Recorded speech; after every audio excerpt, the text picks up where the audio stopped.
Okay. Alright. You're here at pond number 1 of the day.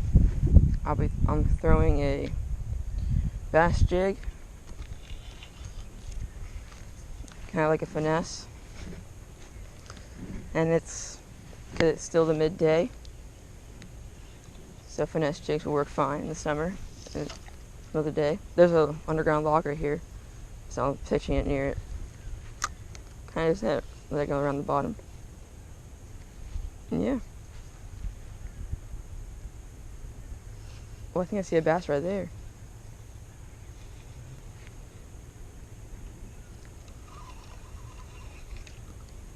No way. Is that a school of bait fish?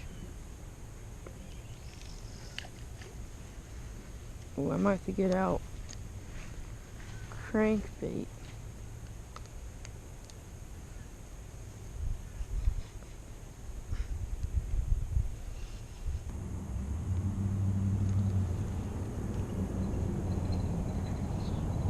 It's pretty hot out here today.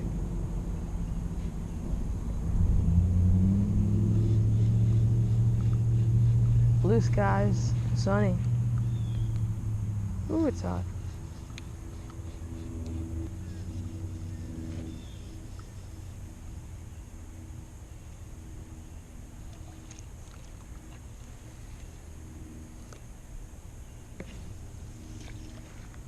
Right underneath that tree.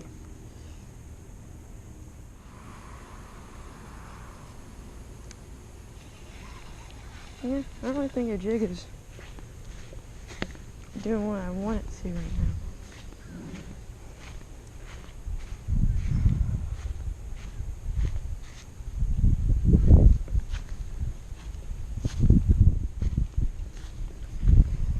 now. Alright, I'm gonna throw a trick worm.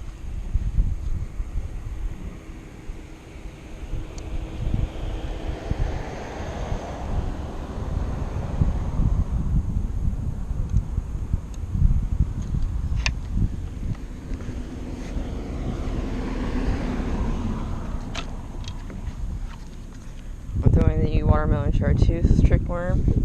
Chartreuse tip, and the body is watermelon on a weedless Texas rig.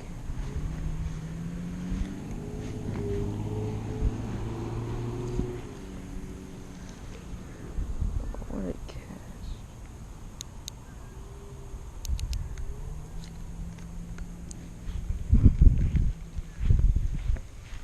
Recast.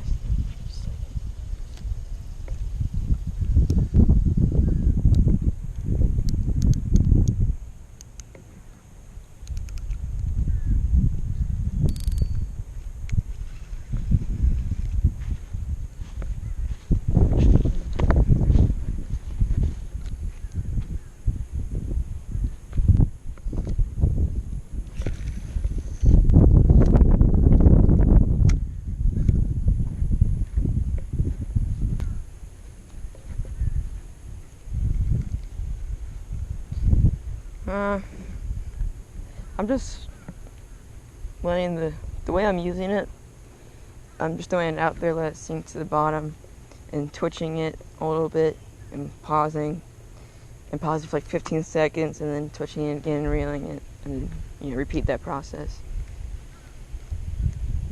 And yeah, I might switch ponds though, but I thought I'd just come to this one, just for right now.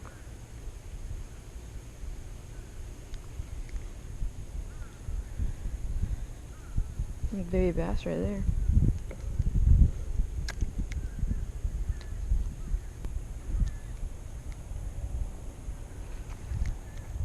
I'm actually gonna let this lure drop right here.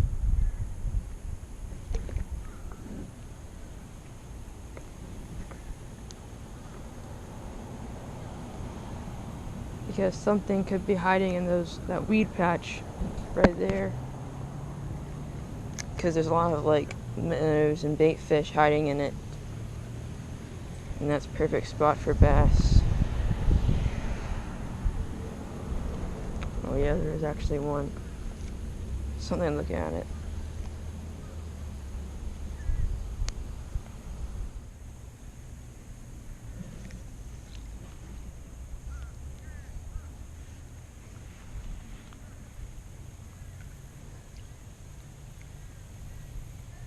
Got one.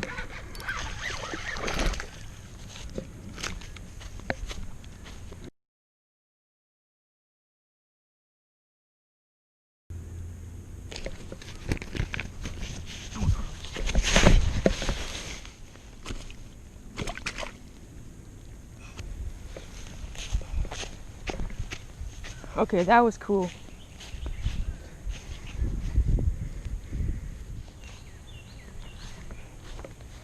Ooh, look at this guy. Feisty. Look at his teeth. Look how sharp his teeth are.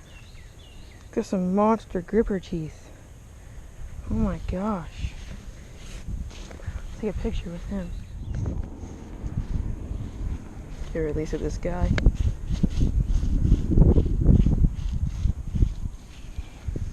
Feisty guy.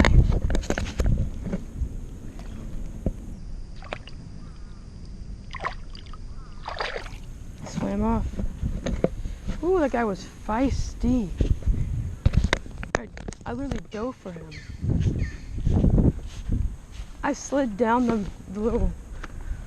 Oh, that was like some Indiana Jones stuff right there. That was insane. If only someone could have seen that.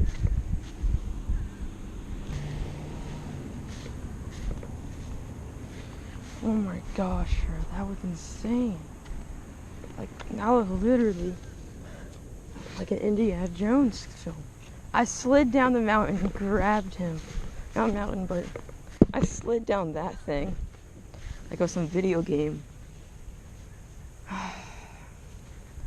So lucky the hook came out, if it came undone from my line as soon as I landed him.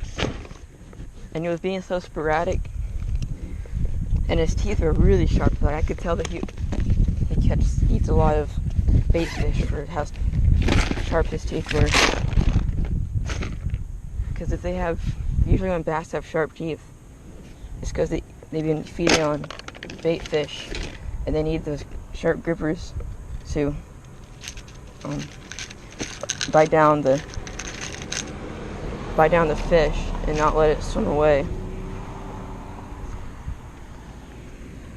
Ooh, that was crazy.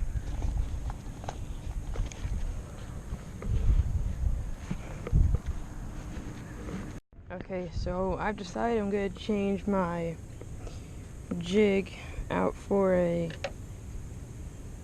crankbait, because there's a lot of bait fish in here, and that bass had really sharp gripper teeth, which shows that they are feeding on bait fish primarily. So, yep, that's what we're gonna do.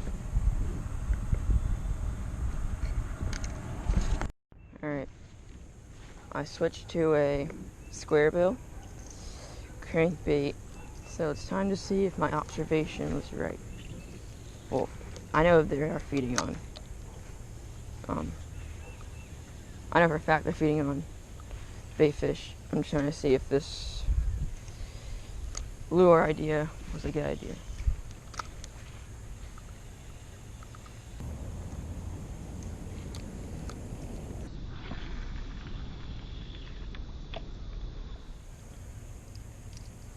I've seen a few fish jump. I might get the frog out.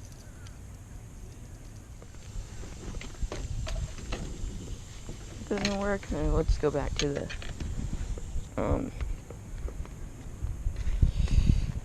if this frog doesn't work, then we'll just go back to the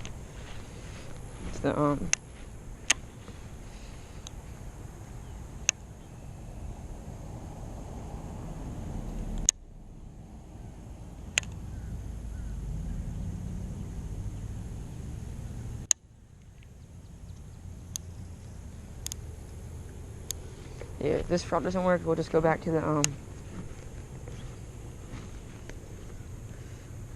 what's it called? the trickworm. Oh, sorry, I was thinking about where I was going to cast it.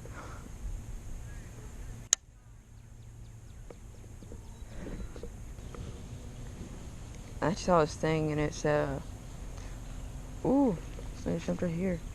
And it said just because there's no like lily pads or vegetation, you can really cast a frog in.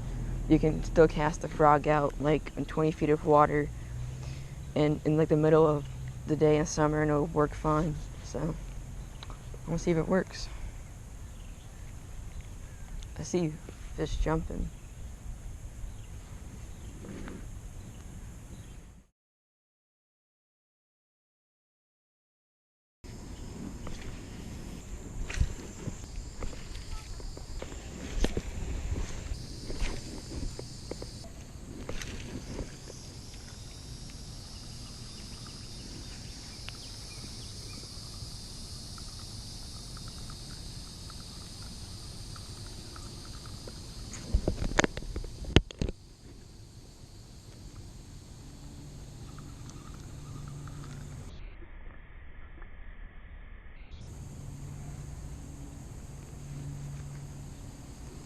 Just got swiped at. Right in front of me. Alright, that should conclude today's video. We got one bass and a couple bites, which is still better than nothing. So yeah, peace.